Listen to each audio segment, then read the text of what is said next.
I'm Mike Brondos. My wife Kathy and I moved here from Colorado about 2 years ago to be near our grandchildren. Now we are worshiping regularly at the 8:50 service in Clifton. Also, growing up, I spent many summers on my uncle's farm near Emporia in Southern Virginia. By today's standards, it was a small farm, 115 acres.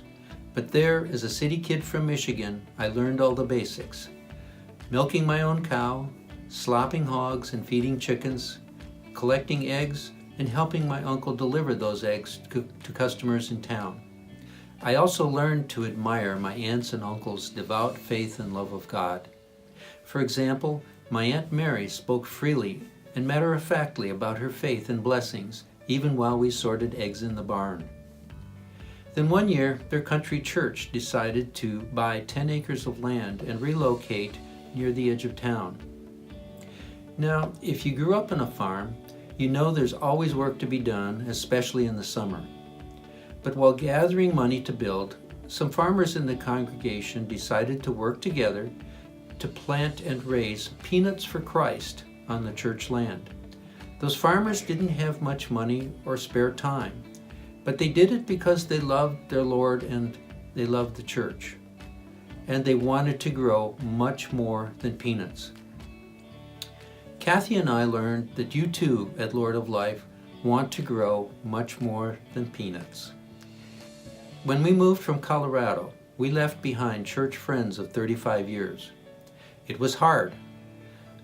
But when we came to Lord of Life, we were immediately embraced by a new group of friends. We are still learning all the ways that you, people of Lord of Life, are busy loving God and serving your neighbors, and we wanted to be part of that. I'd also like to think that we have something to share in helping Lord of Life to grow. Long ago, we realized that God blesses each of us in different ways.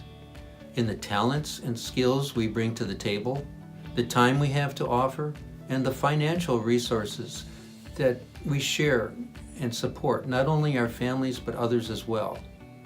We also learned the principle of proportionate giving. As St. Paul wrote to the Corinthians, we are to give in proportion to how we've been blessed. When we were young, with 2 kids and just starting careers, it didn't seem like we had much to give. But over time, we were able to grow our commitments in different ways. The same is true for you listening to me now.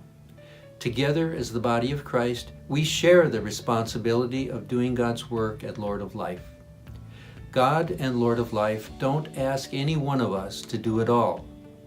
And we don't do it to fill some hole in the budget, but rather because God gives each one of us the privilege and responsibility to support this mission and ministry. If Lord of Life has made a difference in your life, please consider giving generously as part of the all-in appeal and attach your heart to something that really matters, supporting and growing God's ministry. Thank you, and may God bless all the ways in which you serve.